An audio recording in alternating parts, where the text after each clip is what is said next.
দুবেলা পুজো করি, ধূপ দেখাই, এনাদের কাছ থেকে আশীর্বাদ চাই। এরা কোথায় তুই জানিস? আমি জানি, ওই তারাদের দেশে তারা হয়েছিল, তার মধ্যে একটা তারা খসে আমাদের পাড়াতেই পড়েছে। কে? এই সাথী চ্যাটার্জি। বড্ড ভার বেড়েছিস তোরা, বড্ড ভার। তাহলে বলবি না তো তোদের সাথে এদের কি সম্পর্ক? বলবি না তো? না, সেটা আপনি খুঁজে বার করুন কি সম্পর্ক। তবে দেখবেন কিছু ঘুরতে কেউ টেনে বেরোয়।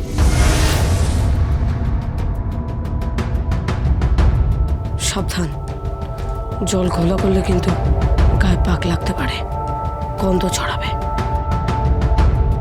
আচ্ছা, বহুত কথা শিখে গেছিস। ওকে, আমিও দেখছি কি করতে পারি। চলো।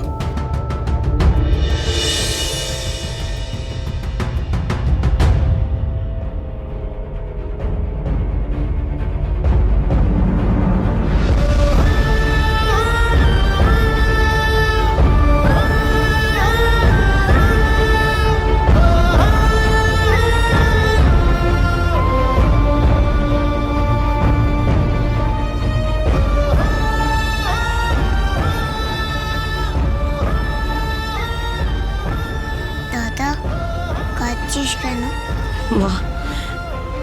মা কি সত্যি বেঁচে আছে নাকি লোকে ঠকাচ্ছে?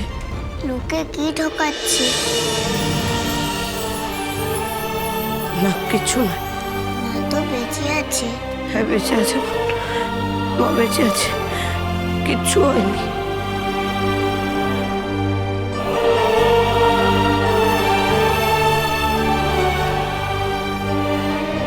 মা যেন বেঁচে থাকে, মা যেন বেঁচে থাকে। ওই মহিলা যেন আমাদের মা হন, আর যেন কেউ না হন, কেউ না।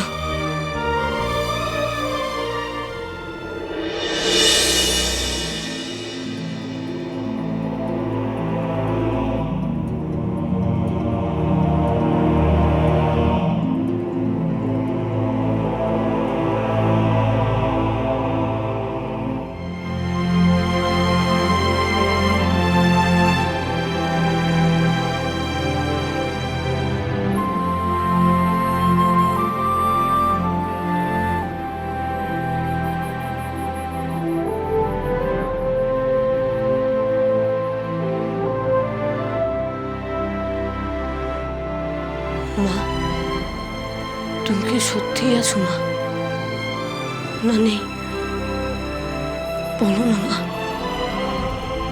মায়েরা তো কখনো ভুল বলে না, সব ঠিক বলে। তুমি বলো না মা, ওই বাড়িতে যাকে দেখলাম সে কি সত্যিই মা, নাকি আমি যা ভাবছি তাই? কে? দাদা, তুই ঘুমোসনি? আসলে ঘুম আসছে না তাই। কি হয়েছে? মার ছবির সামনে দাঁড়িয়ে তুই কি করছিস? মা তো আর তারাদের দেশে নেই, তাহলে তুই মা বাবার ছবির সামনে দাঁড়িয়ে কি করছিস? বল না দাদা, কি হচ্ছে তোর?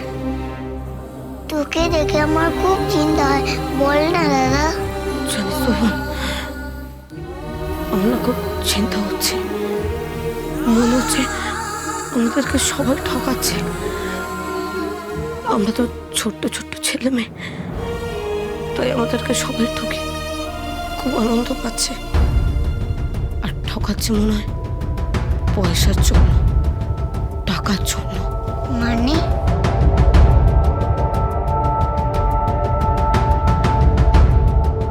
জানিস বোন, তখন তুই খুব ছোট, 4-5 মাস বয়স হবে।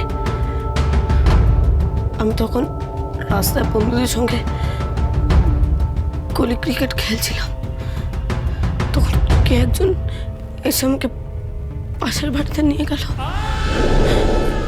কে বলল যে মা বাবা নাকি দুজনেই মারা গেছে। আমি চিৎকার করলাম, মার কাছে যাব, আমাকে ছেড়ে দাও, আমি মার কাছে যাব মা। কিন্তু কেউ কথা শুনলো না। কাঁদতে কাঁদতে একটা সময় আমি ঘুমিয়ে পড়লাম। তার পরের দিন সকালবেলা সবাই আমাকে তুলে নিয়ে গিয়ে সাদা ধুতি আর কাঁচা পরিয়ে দিল। কত কি কাজ করালো। সেদিন থেকেই জানতাম আমাদের মা বাবা দুজনেই তারা দেখতে এসে চলে গেছে। কিন্তু কিন্তু হঠাৎ আজ মা ফিরে এলো।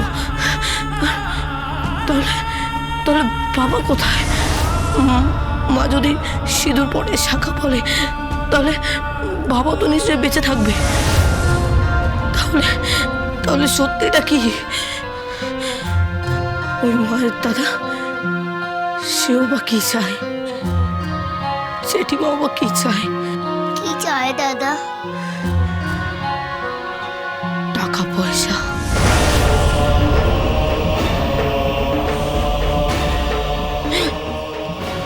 বড়রা টাকা পয়সা ছাড়া কিচ্ছু বোঝে না, কিচ্ছু না। ওদের কাছে টাকা পয়সাটাই সব।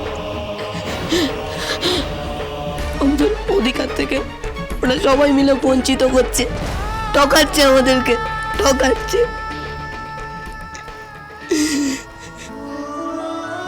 আমি জানি না বাবা তুমি বেঁচে আছো কিনা, আমি জানি না বাবা তুমি বেঁচে আছো কিনা।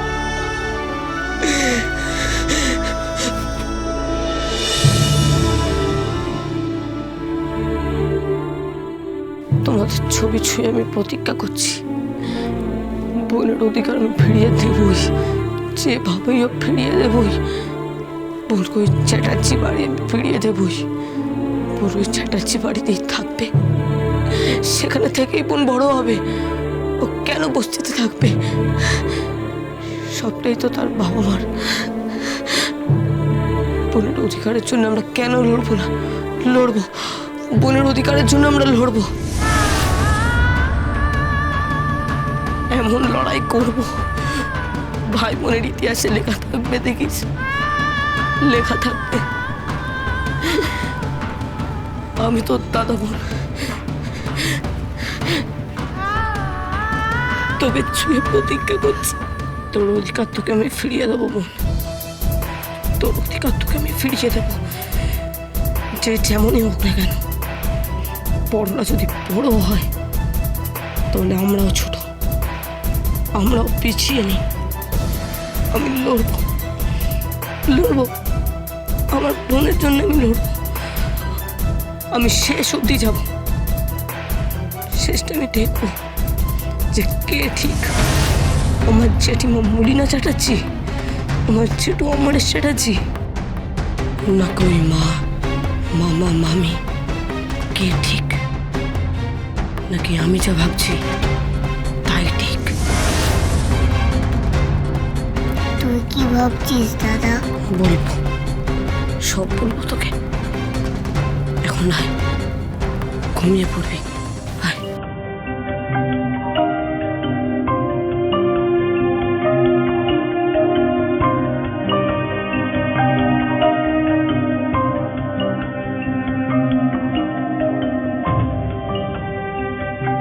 কাল সকাল থেকে তোর একটাই কাজ, পড়াশোনা করা। আর আমার একটাই কাজ, তোর অধিকার ফিরিয়ে দেওয়া।